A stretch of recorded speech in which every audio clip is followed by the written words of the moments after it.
आंब्यामध्ये पोषक तत्वांचा विचार करताना आंब्यामध्ये प्रामुख्याने कार्बोहायड्रेट्स, फायबर, विविध व्हिटॅमिन्स, मिनरल्स आणि शक्तिशाली अँटीऑक्सिडंट याचा संगम असतो.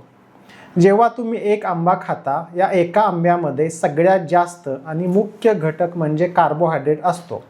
इतर सूक्ष्म घटक म्हणजे ग्लुकोज किंवा फ्रुक्टोज या स्वरूपातील साखर असते. या ग्लुकोज आणि फ्रुक्टोज स्वरूपामध्ये शरीराला भरपूर कॅलरीज मिळतात. आंब्यामध्ये ग्लुकोजचे प्रमाण जास्त असल्यामुळेच इन्स्टंट एनर्जी मिळते, त्यामुळे लगेचच फ्रेशनेसपणा, तजेलदारपणा जाणवतो. आंब्यामध्ये असणाऱ्या व्हिटॅमिन ए डोळ्यासाठी खूपच फायदेशीर असते. चांगल्या नजरेसाठी व्हिटॅमिन ए अत्यंत गरजेची गोष्ट असते, जे आंब्यामध्ये भरपूर प्रमाणामध्ये उपलब्ध असते. आंब्यामध्ये व्हिटॅमिन सी सुद्धा भरपूर प्रमाणात उपलब्ध असते. व्हिटॅमिन सी हा मुख्य अँटीऑक्सिडंट घटक असल्यामुळे अर्थातच तारुण्य टिकून राहते, त्वचा तजेलदार होते. व्हिटॅमिन सीमुळे पेशींची झीज भरून येते आणि व्याधी प्रतिकारक क्षमता वाढते.